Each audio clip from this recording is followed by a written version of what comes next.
are number 6. My name is Orija Fajar Najula. My name is Patansa. My name is Siti Adiwianto. Oke guys, di video kali ini kita akan membuat tentang K3L di lab. Mau tahu keseruannya? Ikuti terus. Let's go. Oke, assalamualaikum warahmatullahi wabarakatuh. Jadi di sini kami sudah berada di lab ergonomi. Sini kita langsung aja ya sharing-sharing terkait K3L yang ada di lab ergonomi. Sebelum itu kita perkenalan terlebih dahulu dengan penanggung jawab lab ergonomi.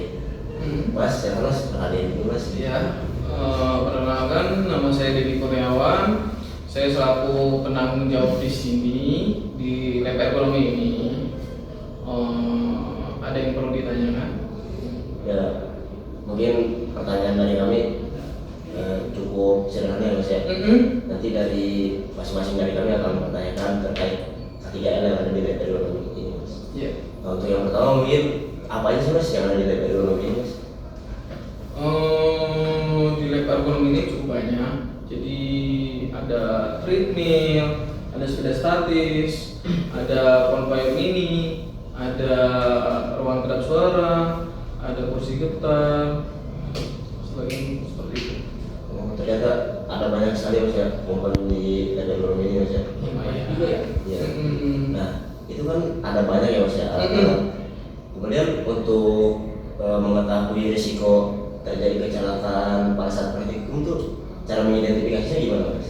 Jadi setiap satu alat itu saya bikin SOP atau sistem kerja, standar sistem kerja yang ada di masing-masing alat itu. Gitu.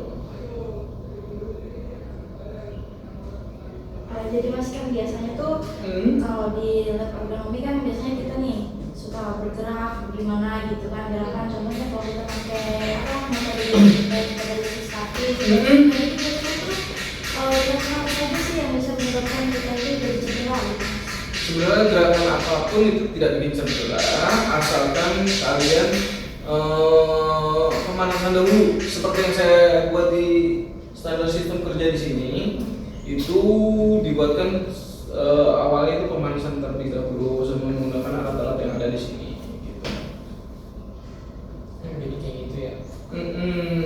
Ngomong-ngomong lab ergonomi nih Mas. Iya, gimana? Kan kita ini kan lagi wawancara tentang K3L nih. Betul. Berapa penting sih K3L di sini? Menurut saya cukup penting sekali menurut saya. Karena apapun atau dimanapun kalian, misalkan di semua lab lah, itu pasti ada namanya sistem K3L, sistem keselamatan kerja, ya kan, yang ada di lab. Jadi menurut saya penting. Dan itu apa aja sih yang harus diperhatikan? Gimana? Yang harus diperhatikan di lab ergonomi? Ya itu SOP yang telah dibuat di masing-masing alat. Jadi harus diperhatikan dulu sebelum kalian itu menggunakan alat-alat tersebut. Gitu. Jadi jangan asal pakai alat aja. Betul. Menghindari kecelakaan kerja juga dong ya. Betul sekali. Mas mau nanya lagi kan biasanya di lab ergonomi itu ada lampu pencahayaan ya. Nah biasanya di lampu pencahayaan ini penerangan yang baik di lab ergonomi itu bagaimana sih pengaruhnya terhadap praktikum ergonomi? Jadi di sini tuh ada lab, ada pengukuran cahaya yang ada di ruangan. Itu fungsinya untuk kalian selama berkegiatan itu harus seberapa penting cahaya yang dikeluarkan. Itu kan warna-warni. Jadi mengukur standarnya cahaya yang misalnya kuningnya seberapa besar atau hijaunya seberapa besar atau putihnya seberapa besar, itu untuk tidak terlelah dalam kerja. Jadi gitu. Itu untuk mengukur sistem kerja kalian dalam sehari-hari gitu. Oke, baik. Pasti berlangsungnya praktik itu pernah mengalami kecelakaan kerja. Nah, saat berlangsung tuh pernah nggak Mas ada seorang mahasiswa atau lagi praktek itu mengalami kekerasan seksual?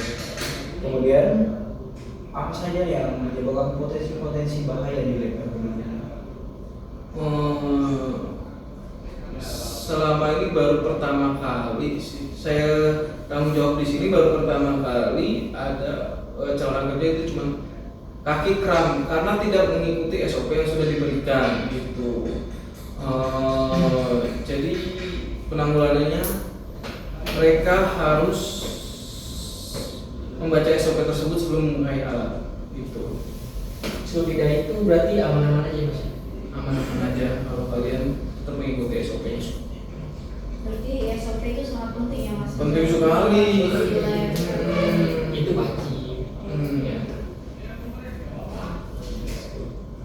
Nah, kalau Mas, di lab ergonomi ini beda dengan lab yang lainnya Mas ya.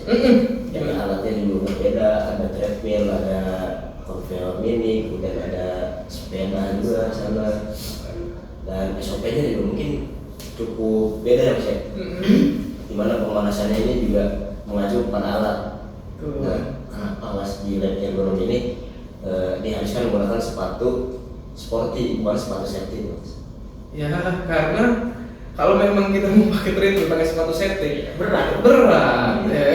Harus sepatu yang ringan, yang mudah kita ya, karena kalau memang kita mau pakai treadmill pakai sepatu safety Berat. ya.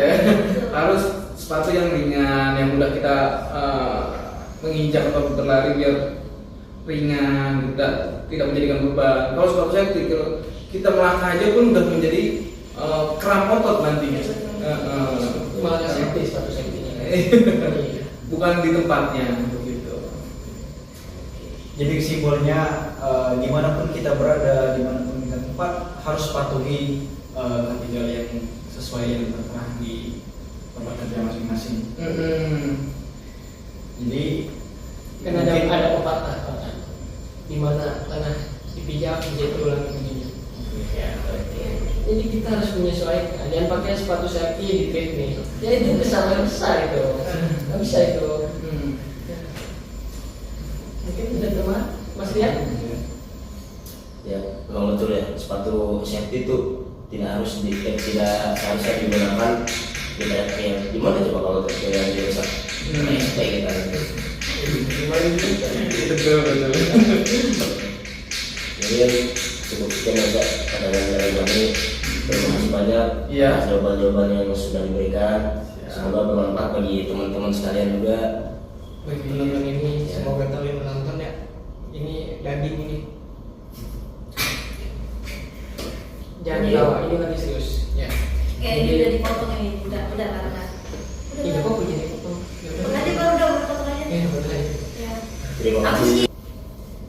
Terima kasih pada Mas Endi atas waktu yang sudah diberikan Mas. Terima kasih. Sama-sama, selagi saya bisa kasih ilmu, saya kasih. Ya Mas.